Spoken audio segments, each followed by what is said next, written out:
to our webinar. Welcome to our webinar, and I'd like to introduce our panel. We will be missing Amelia today. She had a family emergency, so but April and Deka have it all covered, so you'll be in good hands with them. So April Perkins is our world language person, as well as English as a second language, and she has extensive experience with a lot of different cultures, which is fantastic.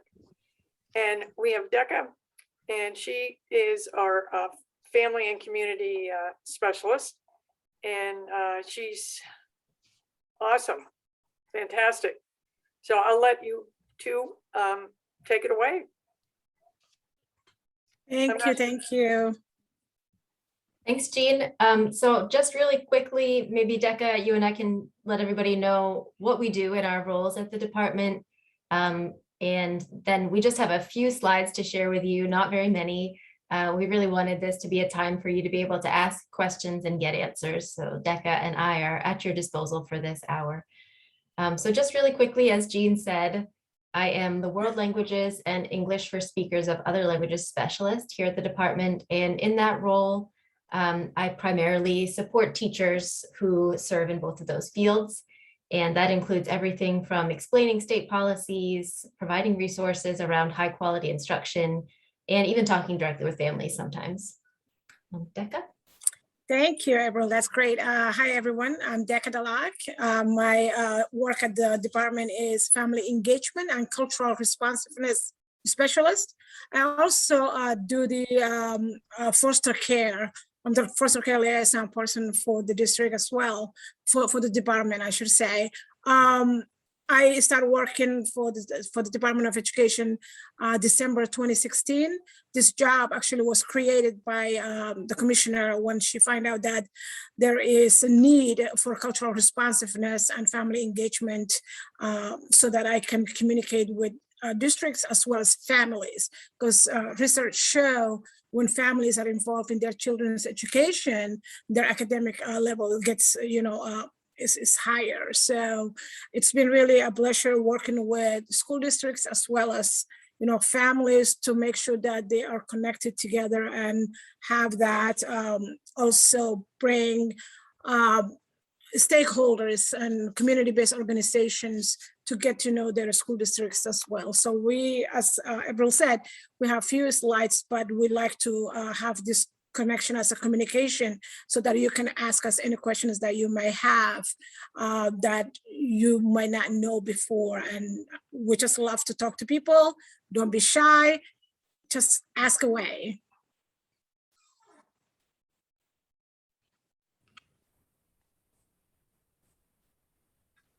All right.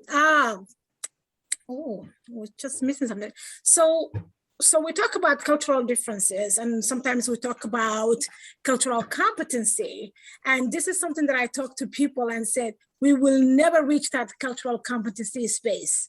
We are humans and we are learning as we go. For example, I used to work for the city of Portland, and we had clients coming from Congo, right?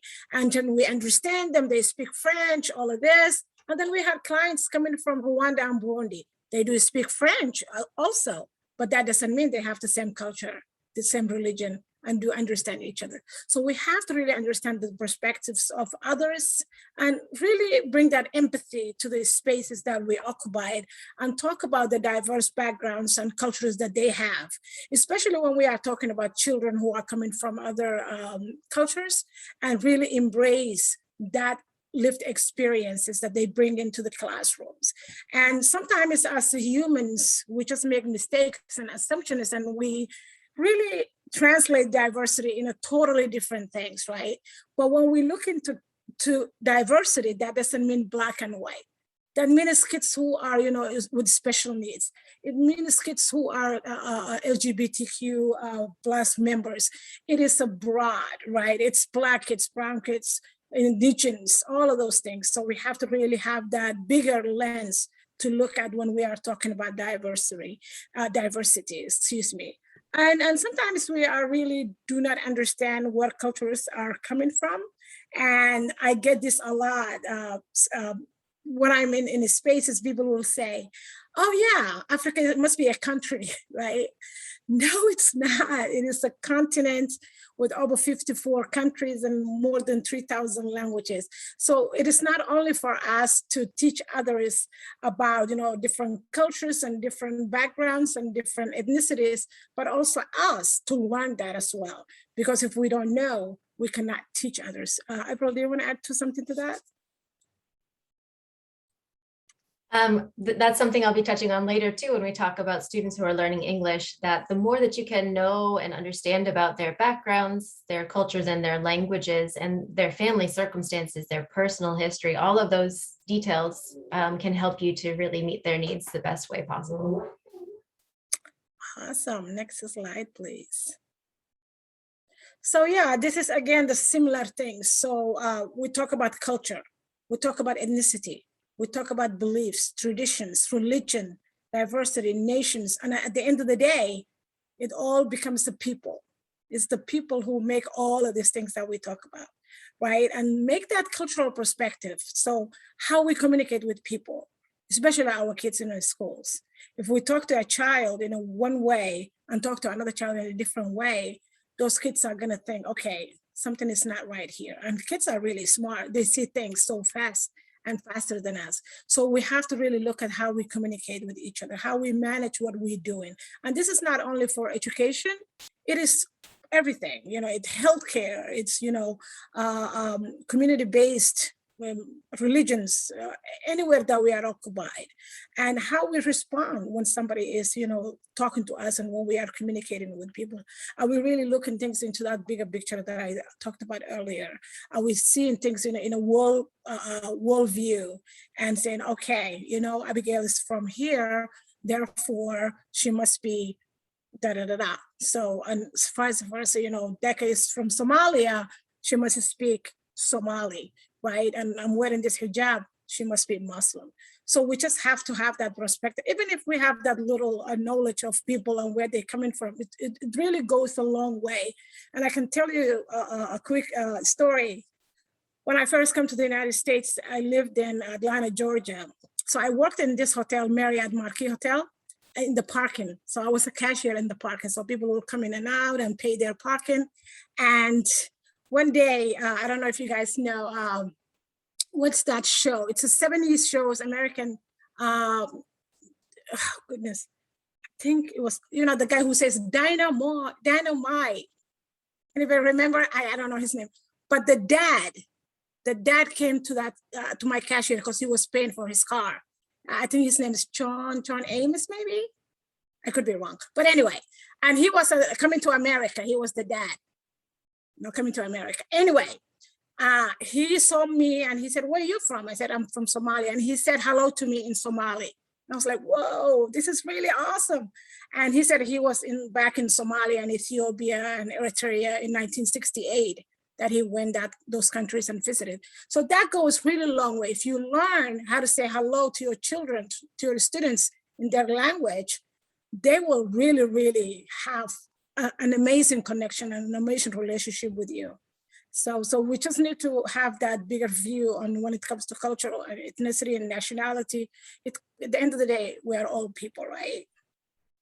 Deka, you just reminded me of something that I don't think we touched on in our slides, but is worth mentioning, which is how meaningful it is to students when you learn to pronounce their names properly. And I'm sure that that's something you probably thought about and maybe made some efforts to do. And it's not always easy to do, but for you to make that effort really means a lot to students and their families, that you're showing that it matters to you, that you want to make sure you're getting their name right as well. The other thing I wanted to ask you, just kind of a quick temperature check question, if you wouldn't mind raising your hand if you speak more than one language. Okay, minority among us. And then raise your hand also if you've ever lived in a country other than the United States.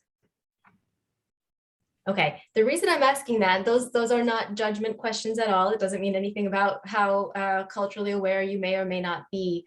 But I think sometimes living in our own cultural bubble, we don't necessarily know or recognize the aspects of our behavior and our habits that are culturally based.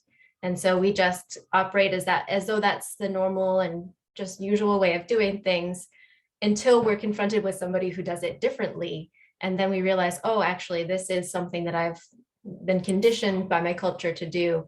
And one thing I always recommend to people is when you do come up against one of those moments where there's a difference, someone is approaching something in a totally opposite way from how you would approach it, usually culture and or language are at play. And it's always kind of the best way to come to those situations in assuming good intentions and thinking, oh, wait a second, something doesn't quite line up here. Maybe there's something more at play than I'm aware of. Let me talk to them and find out. Yeah. Go ahead, Susan. And as I was listening to what you were saying, for me, I always like to pronounce somebody's name correctly.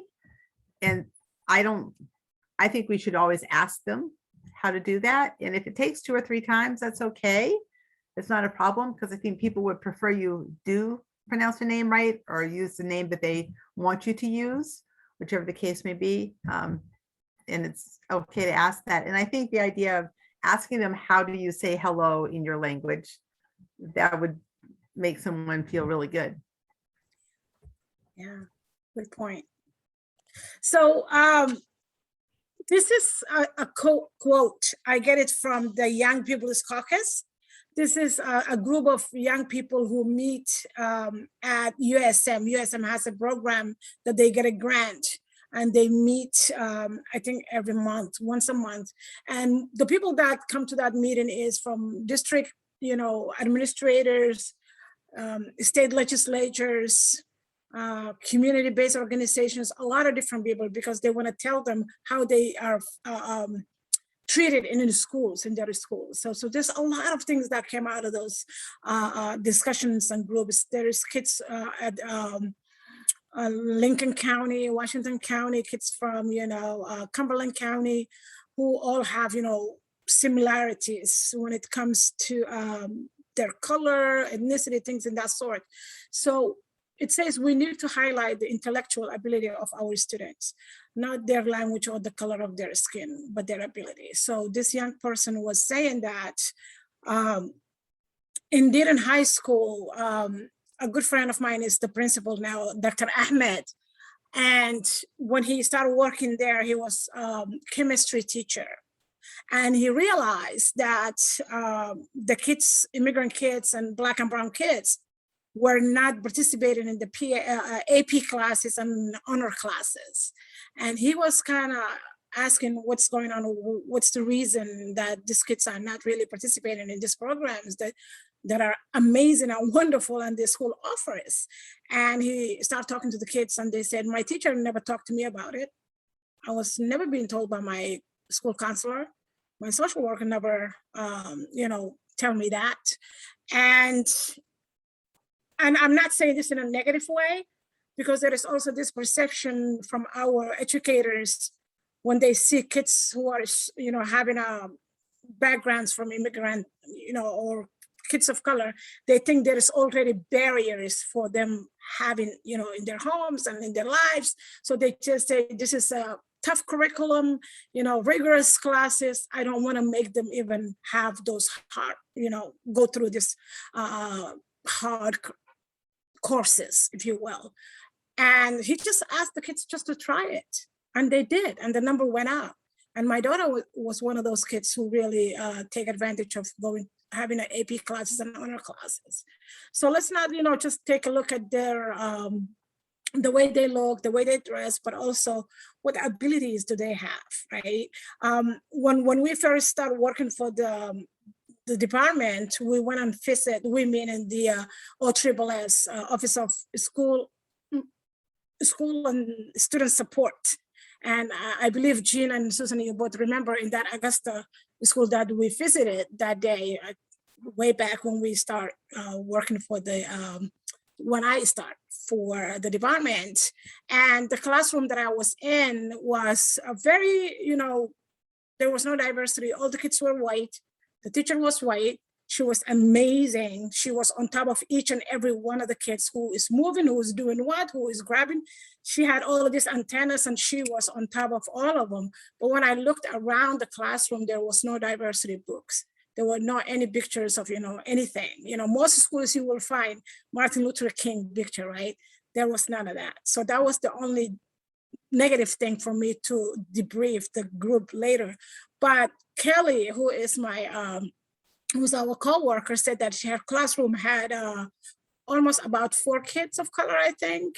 And 2 other kids were, putting their hands up when the teacher asked the question, but they were not picked on. The teacher did not acknowledge them, to answer the question. So that's another thing that for us to be really aware of, to really make sure that we are inclusive to the classroom and picking on, kids if they put their hands up.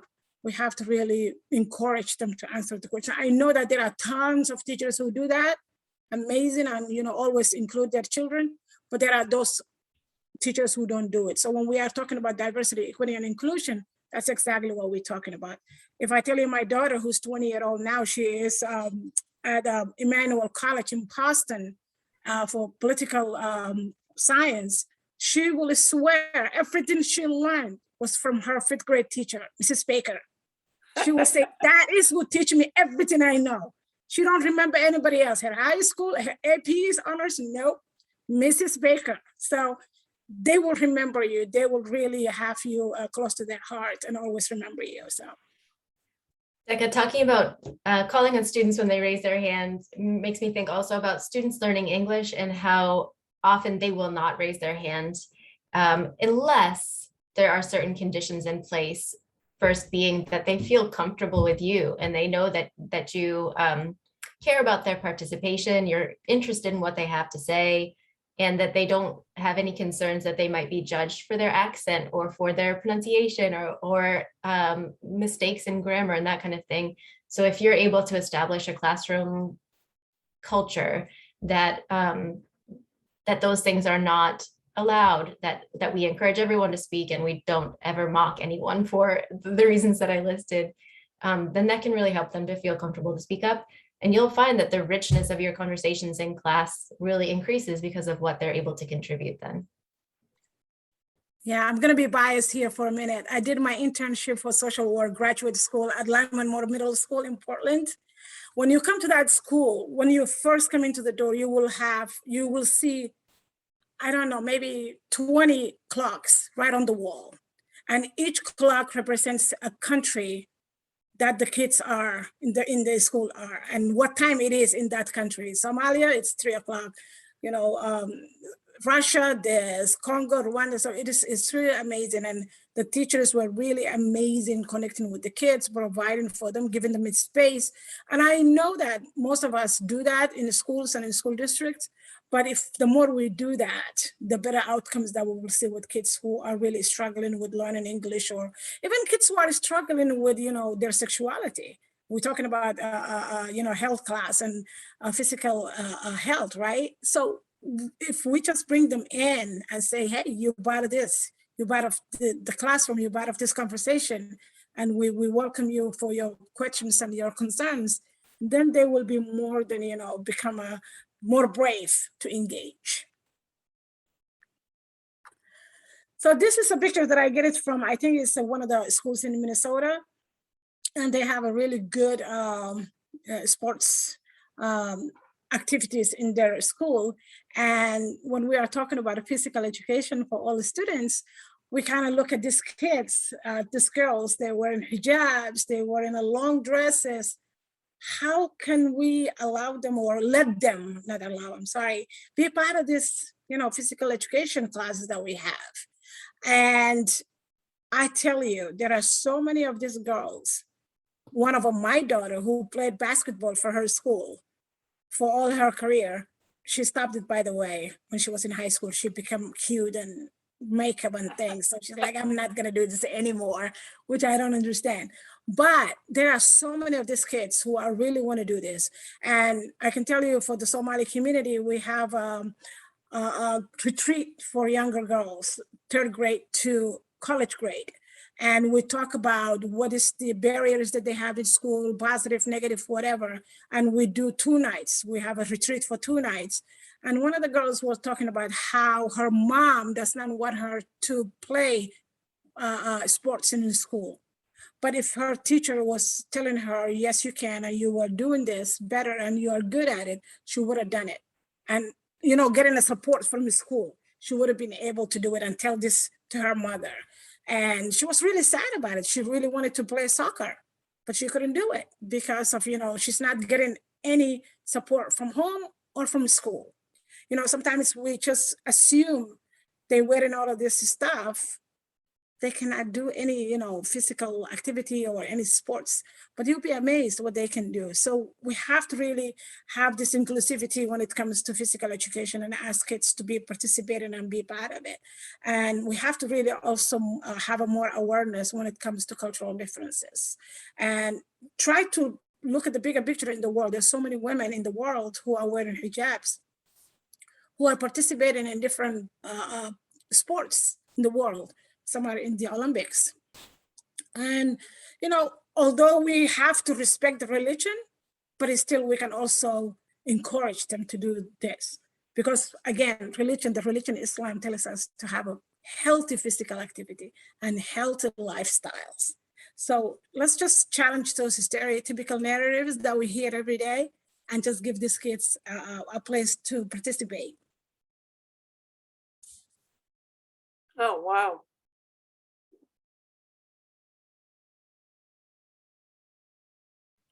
Oh, excuse me. As I was talking, give me a minute.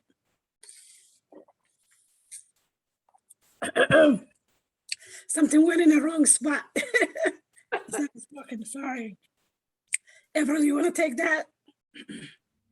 I'm happy to, Deka. I'm not sure who any of these amazing women are. No, we don't have to say their names, that, you know, just to show. We just show it. Yeah, so these are definitely some examples of successful female athletes who do wear hijab from, looks like, from multiple places around the world. So that is really, really cool to see that. One thing I want to add to this is, indeed in high school was the first school that did the Nike hijabs for the kids to wear when they played basketball, soccer, field hockey.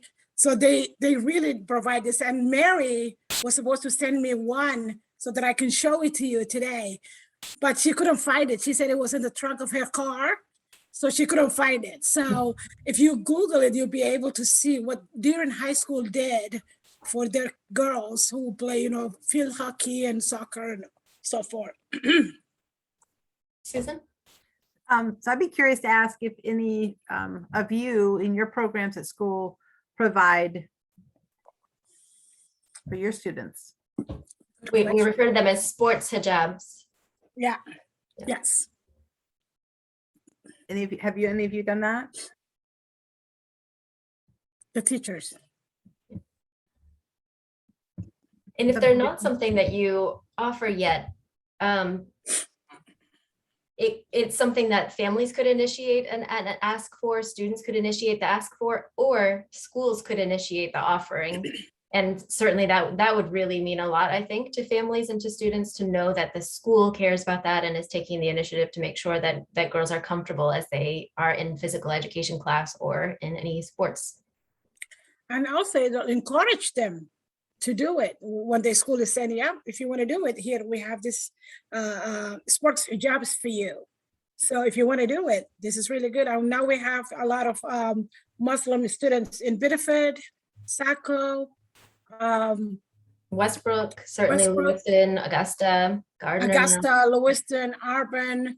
And now we might have some kids in Bangor area because of the Afghanis that are coming. So as soon as we don't have any housing in the greater Portland area, some folks are going to Bangor area. So we're gonna have kids of multicultural backgrounds all the way to Bangor.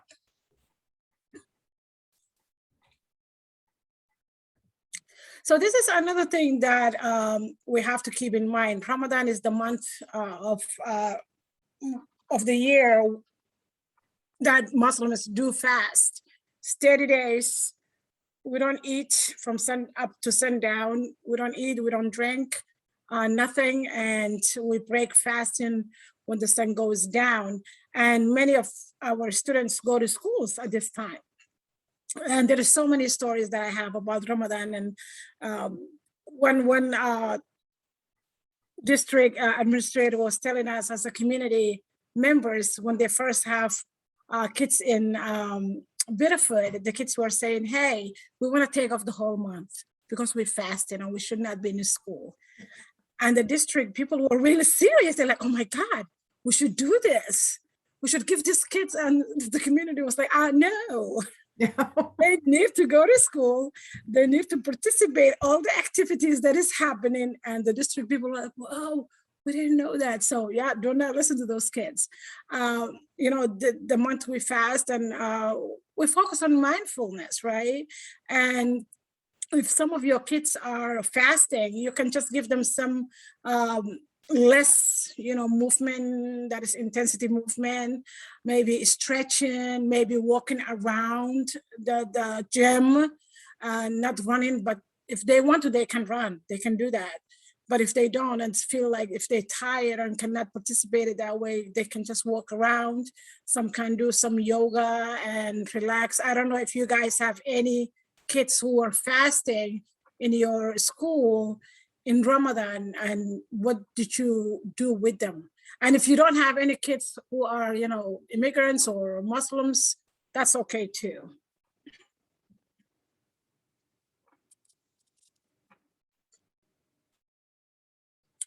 Quiet group. Sorry, I wasn't sure if that was a question or not. I have a smaller population of Muslim students. So usually we're doing, what the majority of the classes or the curriculum is. And then with that student, just modified expectations and just letting them know, hey, if you need a break or want to participate at a low intensity, then, listen to your body and just try to give them that out. That is wonderful. I did a presentation for, I think it was after school program, Learning Works, who do work with kids in Biddeford. And one of the teachers said that whenever this young girl goes to bathroom, she takes this plastic bottle with her. And I'm like, yeah, when we go to the bathroom, we have to wash ourselves. So it's just it's like a bidet, but in a bottle. So you just take that and wash yourself and then put it back. So she was like, I never knew what it was. And I didn't want to ask the kid and just make her feel embarrassed. And, I didn't want to ask her. So I'm glad I asked you that. So yeah, there's so many things that we see. Yeah, go Susan. I think that's a really good point, Deka, because I can see some schools based on some things that I've heard people commenting on with behaviors saying, oh no, you take nothing with you to the bathroom. So that could become an issue. So yeah. And there are kids who are not supposed to eat the food at school because it's not halal, right? It's not kosher. So and then our minds go to this space that is, oh my God, this kid is not eating food. They're not, be able to learn anything if they're not eating food. So now Westbrook schools are really doing nutritional halal foods that they are really making it really wonderful and providing all of these different foods for kids in their schools. So it's just wonderful. Exercise, sports, physical health, food, all of those things go together. So this is a quote. In general, Islam promotes good health and fitness.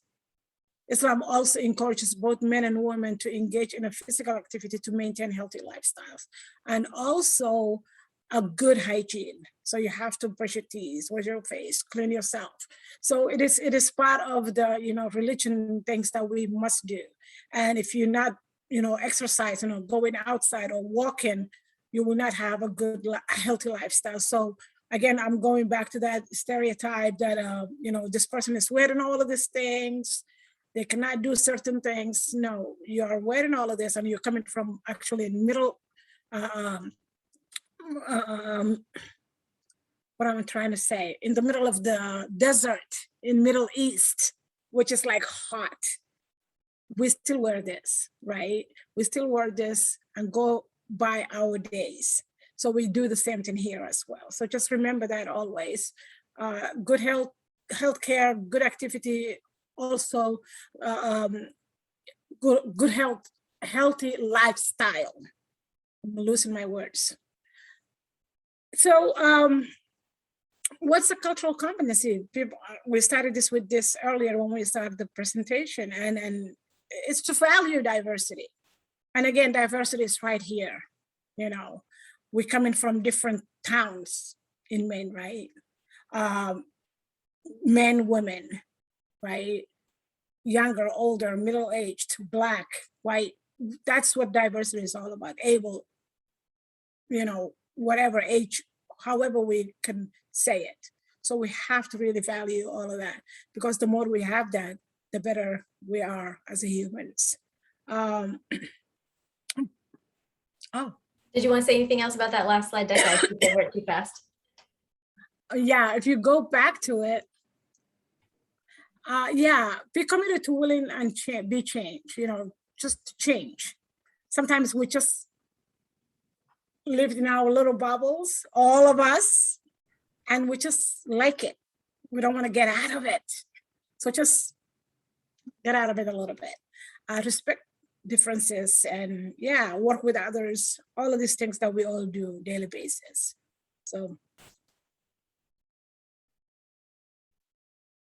I think we touched on this just a little bit earlier on in this hour, that it's a good thing to take a close look at the materials that you're offering to students, whether it's things that are hanging on the wall, books that you're using, videos, whatever it is that you're presenting to them, and reflect on what the representations within those materials are. Are they reflective of the community members that you're serving? Do students see themselves in those materials or not? And if they might not, consider trying to bring in some different materials that are more reflective of them.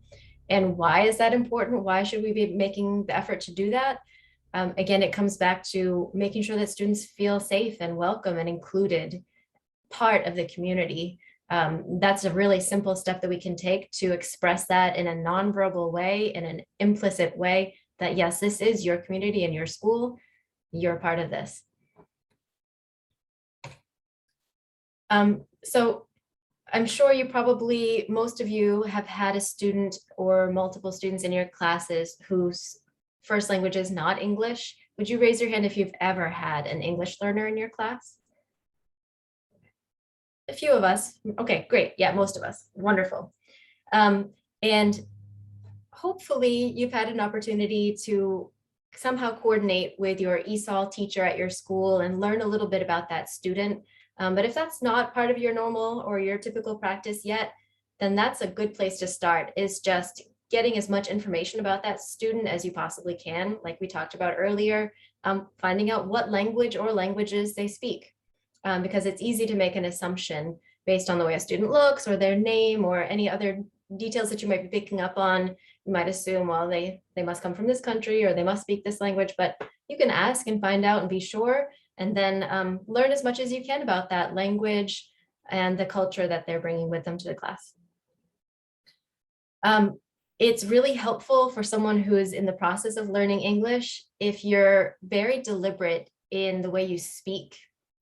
And that's a skill that takes practice, learning how to speak in a way that will be easily understood by somebody who's a language learner.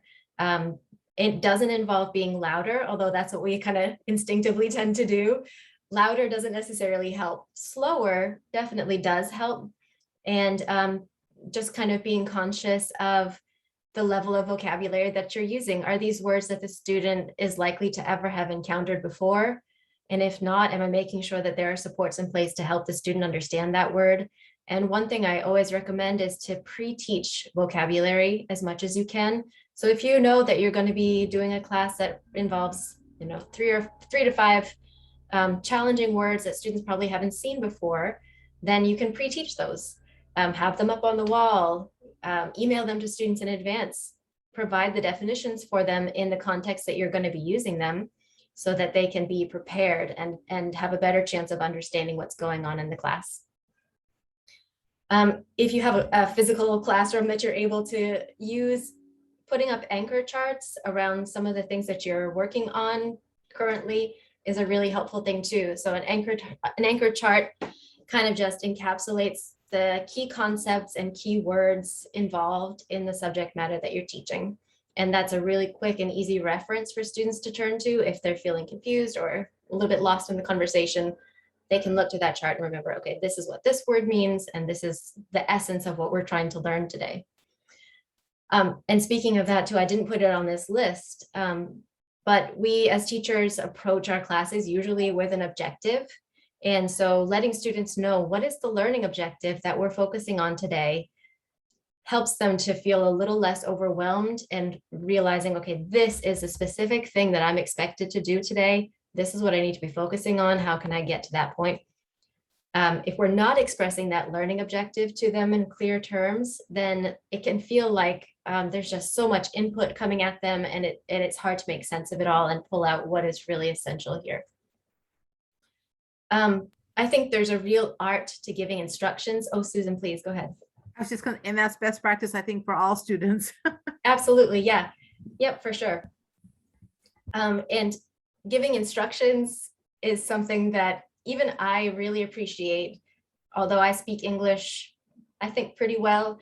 I really love it when someone who's giving a presentation or a workshop gives me instructions in multiple ways, because you can say it to me out loud and maybe I'll catch it, and probably I won't, honestly. So if you say it out loud and you also have it written down in very simple terms, graphically presented as best you can, so lists and bullets are really helpful. And then most importantly, by also modeling what it is that you're asking students to do. So as an ESOL teacher, I never give instructions for something without also showing students what it is I'm going to ask them to do. So if it's a sport and I'm teaching a particular strategy in that sport, I'm going to show them what that looks like in practice, whether I'm doing it myself or showing them a video. I'm showing, not just telling, and that's really helpful for someone learning a language. Then it's important to check for understanding, but the number one way that will not tell you whether a student is understanding something is to say, do you understand? So I think that's kind of our default. We say, you got it, right? Everyone's good? Okay. Students learning English oftentimes are just going to say, got it, because they don't want to feel singled out. They don't want to call attention to themselves, and they might feel embarrassed that they haven't got it. Abigail, you had your hand up, I think.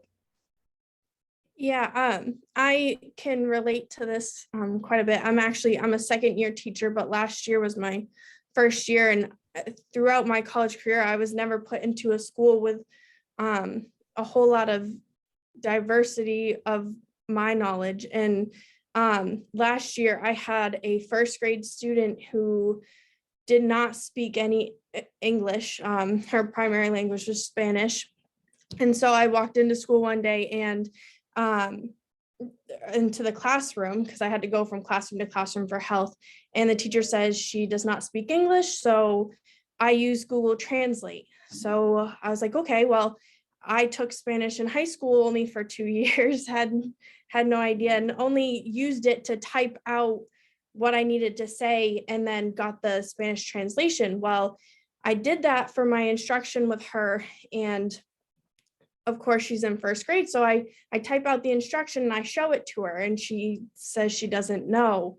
Yeah. And I tried to explain it in another way, typed it out and showed her. Well, my other knowledge was not realizing she was in first grade and couldn't read. So I had to figure out from Google Translate how to vocalize in a language that she understood. So it was a process for me and for her learning how to read and for me to understand how to give her the information that she needed. So that's a fantastic example. Yeah, thank you so much for sharing that, because that speaks to so many of the things that are on this slide, starting with trying to get as much information as you can about your students. So it was great that you knew that she had Spanish as her first language, and you made an attempt to leverage that, which is wonderful. But not knowing that she wasn't literate in Spanish, obviously that put a little bit of a barrier in place there.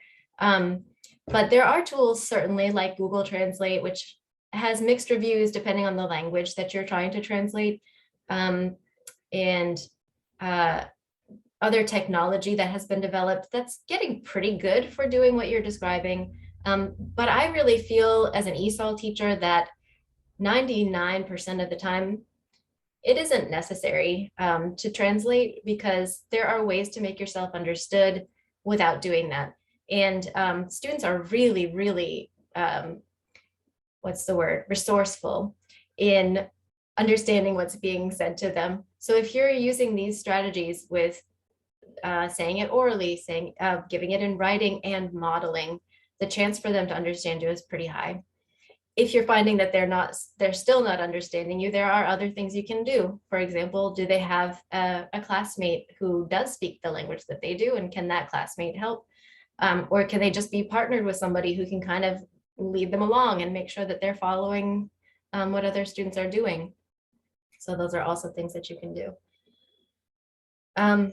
Okay, so when we are assessing students and trying to figure out, have they understood, as we said before, checking for understanding, and letting them show us what they have learned and what they're able to do based on what they've learned.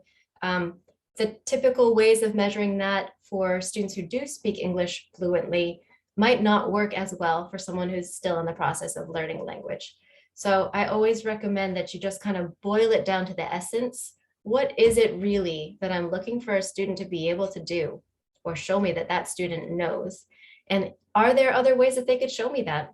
So a written test might not be the most accessible way for a student learning English, but can they demonstrate it to you through action?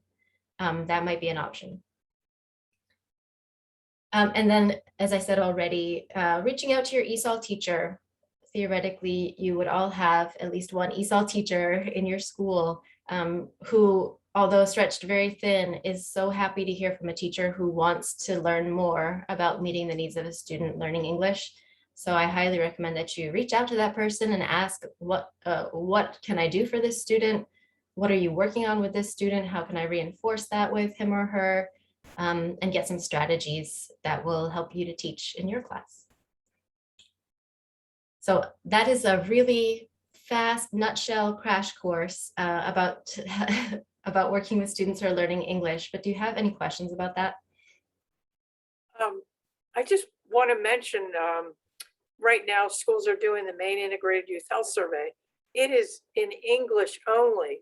And so we've gotten some pushback and said, well, we need to make sure, that we include all students. So there's some issues with that in terms of translations.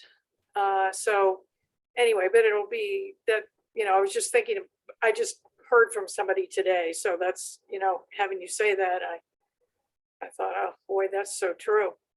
Yeah, and that's a good point, Jean, is that sometimes we don't even think about the ways that we are operating that might not work well for students learning English until someone says, hey, what about this?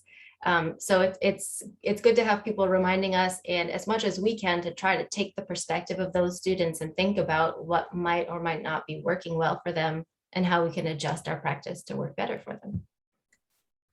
And I Susan? think a really good perspective is not beating oneself up or, oh my goodness, I can't believe I didn't do that, or I don't have anything in place. It's looking forward to, okay, what can I do from this point forward that's going to help all my students and meet the Right. needs of all my students. Yep, because as I'm sure you've heard repeated many times, the supports that we put in place for students learning English, most of them are going to be really helpful for all students. Just making yourself as clear as possible, as focused as possible, and providing supports. And that's helpful for everybody. Any other questions, reflections on this? Lynette said, it's always good practice to have students repeat instructions or key messages back to you. And Yep. she also has lived in overseas and And she has her hand up right now as well. oh, great, perfect. Yep. Go ahead, Lynette. I have a question about, so I work for Maine Family Planning. So of course, some of our content is like some of the most, in terms of health class, some of the most, difficult with, because of all the cultural differences that come along with learning about sexual health. And I know that we did a group with, we did a small group with some kind of preteens, puberty age, a little bit older, middle school teens that were, new Mainers, and even the language. So it's like some of the words they don't even have in their language, so some of the concepts of health, and whether that's like mental health or sexual health, it's not even like a matter of translation, because it's like they haven't learned, or they don't have similar terminology, or they haven't learned certain concepts, and it might be really it might not be within their cultural acceptance to even be talking about those things in like a classroom setting. So I was thinking both in terms of how do you talk about some of those topics with the students themselves, and then how do you communicate that with parents? Because once we had a trainee, or we had one of our conferences, we had a group of, they were in college by now, but they were some young Somali women, and they were talking about what their sex education or what their health class was like for them when they were in high school, and that they would always hide the permission slips if they had to get permission from a parent, or or the letter that just explained like, oh, we're going to be talking about this. They would never bring those home, or they would sign them themselves, because they couldn't even really talk to their family members about doing that. But they wanted the information. It wasn't appropriate for them to bring that home. You have very aptly predicted the next thing that we wanted to talk about. No, sorry, yeah. I thought you were done No. with your presentation. So I'm sorry. No, this is perfect.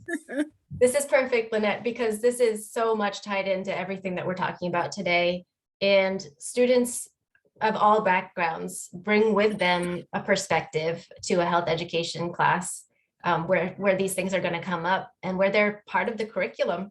And it is really, really tricky to make sure that you are doing the curriculum justice, addressing all of the things that you need to address, while also making sure that you are being sensitive and inclusive of all students. And we have not just Muslim students in Maine, of course, but we have students of all faiths who their religious and cultural values don't necessarily align with the way that the curriculum is presenting topics. So, for example, gender identity can be a really difficult thing to approach sensitively, because it's one of those things that people's emotions get really escalated by. It's a very important and meaningful topic that people have strong feelings about. And so we wanted to ask you, Deka and I were kind of putting our heads together, thinking about this hour that we were going to spend with you. And we wanted to ask you how you navigate this in your current practice. And if I could just add for the conversation, it's also not just what's in the health education curriculum, though that's a key piece that this is taught in, but also just comments and thoughts and interactions that happen in physical education with students. Yeah, right. And Jean, Susan, you and I had talked earlier also about how these topics are not just things that are addressed in a health education classroom or in any classroom. They're things that are present in a student's day-to-day life in a school pervasively. And I think schools are relatively new at trying to navigate these kind of uncharted waters and figuring out how do we do this in a way that holds true to the values of the school, what the school has presented as its values for inclusivity, while also respecting different approaches to that based on religion and culture. I don't think there's a clear answer about how to do it. So I want to put the question out to you about how you're currently approaching it. I also want to say that one of the most effective things in my point of view is to talk directly with families. So that was interesting to hear about the girls who didn't bring home the permission slips to their parents because they didn't want to be excluded from the class. if there's an opportunity for you to connect with parents and community members and find out, okay, how do they feel about these things? How would they be comfortable with them being addressed? And how can we work together to get students the information they need to be healthy, thriving individuals? That I think is the key. What an amazing question that you brought up, Lynette. So when I first came to Maine, I got a job at the city of Portland Public Health Division Minority Health Program. So I was one of their CHOWs, community health outreach workers. And my job was to make sure people do understand preventive, health outcomes and things in that sort. So what I will do was bring all the Somali community. Also, my other coworker or my colleague was Nalida Burke, who speaks Spanish. So for me, my job was to bring communities from Somalia to really show what diseases that are here, how to prevent them, how to be educated about it. And one of those education was fun one was STD, right? So it was amazing how those mothers were looking into this male private parts, female private parts that brought by healthcare providers to look at it and see and understand what these diseases are. What is, syphilis, what is gonorrhea, what is this, what is that? And having me, someone they know and trust and have a relationship with, explaining this in their own language was really mind-boggling. Like, whoa, they were like asking questions. How can this happen? Can you tell me more about it? What is, birth control pills? How come, they were asking the questions because there was somebody that they know answering those questions and, being that bridge between the healthcare provider and the community, right? And I feel bad for those kids who hide their, permission slips. I told my kids at an early age, you have to make sure if you are doing sex, I mean, come on, we're raising kids in this United States, and this is a different culture. So the only thing that I can do as a parent is to tell them to be healthy and protective and making sure that if they're gonna, have sex, you better use a condom, right? If you want to live longer or you don't have all of these diseases, do that. And do we all of immigrant and Muslim people do that? No. They will tell their kids, don't do this, or you cannot do that, but they end up doing it. And kids are getting pregnant. And I can tell you in a story, was recorded, so I will not say it. But anyway, it is really very dangerous for communities who are coming from other countries to not engage with their children and tell them what is really they need to know and need to learn. Because if their kids do not learn this, they will really get trapped and they will really be end up being in a dangerous spots, right? So I'm so glad you asked that. And the retreat that they talked about, the girls also asked those questions because they trust us. The women that are there with them, and we tell them exactly what they need to do to protect themselves about anything, not only for sexual, but also being safe. If you're going out somewhere, make sure that your drink is always with you. Whatever you're drinking, do not just put it somewhere and leave it. We tell them about all of this rape and things that are happening in the country, and also trafficking. It's a huge thing in the United States, and not only for Black girls, but every girl. So we have to be really careful. My 20-year-old now is in Miami with her friends. So she's coming home today. I'm like, you need to be careful in this. And she's like, I know, Mom, I've been traveling since I was 13. I know, but it's my job to keep on, repeating and letting her know, make sure of this message, because their brain is not formed yet. So yeah, great question on that. Deka, really quickly to add to that also is the importance of knowing that family members may not have had the luxury of a sexual education class. They may not know the things that we would consider basic fundamental knowledge about how the body works and what is safe and what is not. they may have been in an environment where those things were not talked about and certainly not discussed at school. And so there can be a lot of misconceptions that you might be up against and just limited knowledge and awareness, and really some superstitious health beliefs that are not necessarily based in science, but have just been passed down from generation to generation. And so those things, the more you know about those, the more you can directly address them and support students in understanding what the science behind everything is. Oh my God, so important. I could tell you a story about that. When I get my period, I could not tell my mom, could not tell anybody. So I told that to my cousin. And guess what she said to me? Do not touch boys, you will get pregnant. So I had a phobia about touching boys, or I mean, touching, I'm talking about touch. That's what she said. So I had a phobia of people touching me at all. So, I mean, imagine if somebody would have told me that is not the kind of touch she's talking about. It would have been a different thing, right? So it is really important for our children to learn their body parts, what it's about. It protects them even when somebody else is touching them, and they can understand, oh, that's a wrong thing to do. So it is really important for us to really understand that. And I'm here now, my kid, when she, before she had her period, I will pack pads and extra underwears in her backpack, and you know, talking to her about period and all of this. And she was ready when she had everything ready. And she called me like, guess what, Mom? I got my period. I got everything straight. So that is the kind of education April is talking about.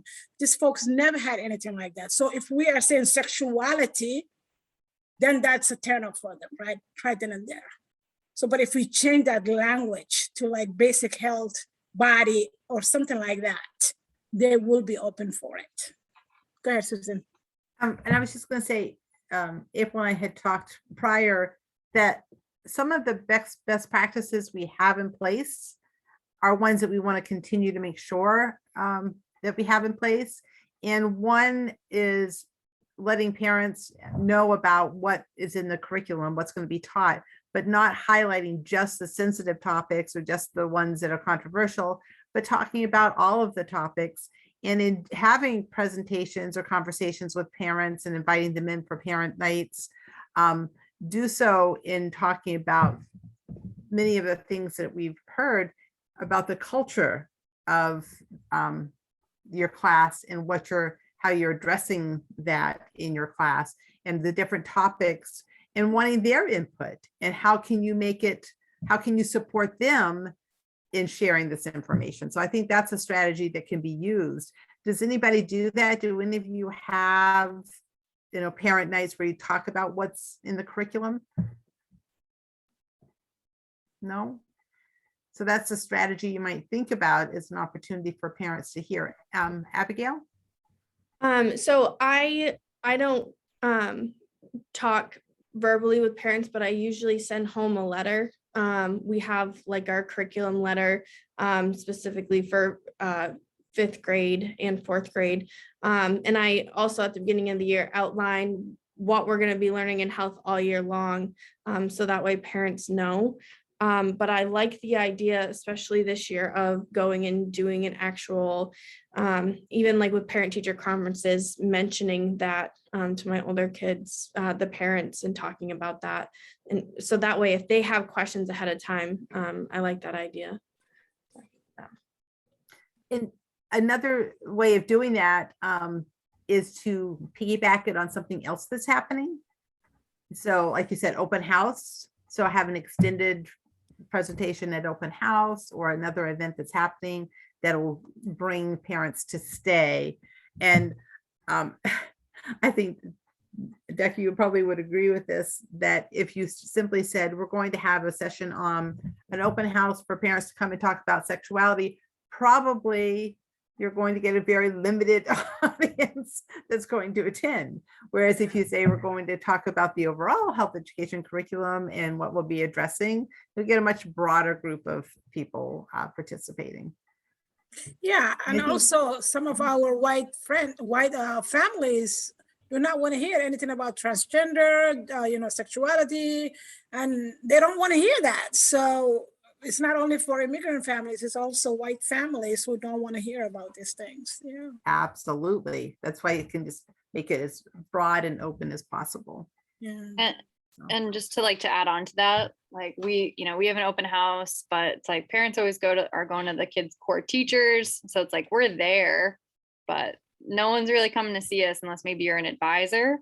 And it's how do we get really allied arts, if that's what you call it at your school, more out there as far as like sessions go. I have a website. What's my website traffic like? It's probably very small. And I really don't hear about it until, someone has an issue about it. And I'm sure other people feel similarly. And it's like, I'm not hiding it. Like, this is what I do. And this is what I should be doing. But again, I think struggling to voice what you're doing ahead of time. Right. A couple of strategies I've seen that different schools have done is instead of just having the parents come to meet with teachers and rotate through that way, they have presentations by the teachers in blocks of time. So in your case, Sarah, it might be Unified Arts is going to have a 30-minute block, and each one of them will share what's in their curriculum, what they'll be talking about, and address any questions or how you can get more information, such as going to the websites. So I think it's always helpful when parents have an opportunity to hear more of a presentation about the overall as part of an opportunity. So suggestion for your educators. Dave, what do you do in Sanford? We have done family letters, and we have had some open forums, and done we do get a very small crowd, and we talked about the whole health curriculum. We did not say we're starting the body changes units now, and so but we still, they kind of knew that that's really where we were headed and what we're doing. But we're in a transition right now in Sanford, in that we have some new health teachers, and we're looking at curriculum, and the health teachers that were on in our district today were kindergarten to 4th grade teachers. And we're really curious about gender identity at that level. What are some of the thoughts on that, as far as teaching how to, is that a time when we need to be teaching it, or is that a middle school level approach? So that's kind of where, Yeah. it's a I question have that we have here. I have a thought on that for you. What's your name, Dave? Is that David, right? yes. David. Yeah, I'm sorry, it says Mr. E. That's okay. Yeah. About age appropriateness and when to start introducing topics, I think that there's a way to do it that is not so direct, but just making sure that there's representation included in what you're doing from the very start. So if we're reading books about families, are we reading any books that talk about different family structures and different gender identities? So you're not teaching a lesson on it. It's just a normal part of what you're doing every day in class, that you're representing all different kinds of people. Right. But as far as the curriculum goes, if gender identity is, it's one of those hot buttons, hot topic buttons is that parents will react to right away. Is that something that we put in the curriculum, or is it, we write it as an umbrella statement that we talk about sexuality, but so we're trying to kind of find our way there around that. And David, I'll follow up with you on that, in that I have an email from Beth that I think relates something to that. Yep. Beth Lambert. Yep. Around the curriculum. So, and Right. it is, I agree with what April said. That was an excellent idea, is that your materials just reflect diversity and inclusion Right. Across the board. But when we think about the health education curriculum, we do have times when we talk about family structure, we talk about families in general, we talk about, different types of relationships. So there are a lot of places where it naturally flows and fits, and it becomes just a part of what you're doing. It's also, I think what's important is talking with your colleagues and your administration about the fact that's a topic that cross-cuts so many different content areas. It's not just in health, though it needs to be covered Right. in health education, but it absolutely needs to be part of physical education and social studies and English language arts. I mean, I think it's a very cross-cutting topic that we want to have think up there. it's also like bullying prevention. I mean, if you look at some of the data, the MIHAS data, I mean, if you look at transgender, LGBT students, they are at much more risk of being bullied, harassed. So, I mean, if you say we need to find a way to be respectful for everybody and not be harmful, so that could be even woven into bullying prevention and yeah. Right. How can we be respectful, things like that. But it's funny how like that topic has almost been turned into kind of like a political topic, Right. just like discussing race is like a political topic. And it's just interesting. Don't want it, yeah. And I've taken a couple of notes here also. As we were planning the session, Jean and I talked with Deka, April, and Amelia, and sorry, I'm not sure. Jean, you did mention that Amelia was unable to come, right? Yes. That we would have a follow-up conversation to this probably in December to continue to have expand our conversations and answer more questions. So I've written down a couple of the ideas and thoughts that people have shared that we could expand on at that session. So. Great. And April has dropped something. You want to share that, April, in the chat box? Or just quickly, when we were talking about inviting parents to open houses or sending letters home, anytime that you're doing that, how crucial it is to make sure that you're making it accessible in terms of language by offering translation and interpretation. Because if you send a letter home to families and it's only provided in English, you can guarantee that that's going to exclude a portion of your families and they won't come because they don't, even if they did understand mostly what the letter has in it, they might feel, well, this isn't for us. They didn't reach out to us directly. And a letter oftentimes is not an effective way of really making a family feel this is intended for us. We're meant to be at this event. A phone call oftentimes is a lot more effective if you're able to do that. Is the DOE providing some, I mean, I know that if you're in a big school district, like Portland Public Schools, there's probably, people who are doing translations and sending that out in multiple languages, but what about like a small school district that doesn't have those kinds of resources? Great question. So those larger districts like Portland and Lewiston and now South Portland and I think Westbrook, they tend to have someone on staff who is multilingual in the languages that families speak and can do those kind of communications. Because it is something that is required under civil rights law, districts and schools are required to communicate with families in a language they understand. That has to come from the school. So there isn't really a pot of funding that supports that. That's part of the school's normal budgeting process to make sure that they've included funding for that. But there are lots of resources out there. There are tons of translation and interpretation providers right here locally in Maine. And then there's also the phone interpretation service that many schools take advantage of for those kind of in the moment urgent things that you can't get someone in person for. And for any student who is an English learner, schools do receive a little boost in their state EPS funding, and that can be used to support the translation and interpretation needs of families. And I think sometimes there may be somebody in your school district, but they're focused in specific areas. So it may require you reaching out and saying, I am trying to, coordinate with, contact with, share with information with parents. What do you have that can help me?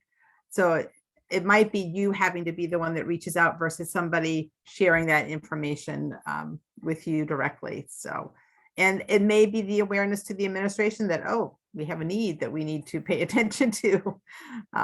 So just a thought there. Thank you. April has dropped a link in the chat box for us with some resources. Sarah, thank you. Oops, I think we just missed her. She had to hop off, but we're going to wrap up here anyway. Any last thoughts or questions that folks would like to share? We really appreciate everyone being here and so appreciate our presenters who will be back with us again on another date, April and Deka. They're awesome colleagues, and there are resources available to you if you want to reach out to them and ask them any questions. When I send out the evaluation, I will include their email contact information so that you can certainly reach out to them and ask them any follow-up questions.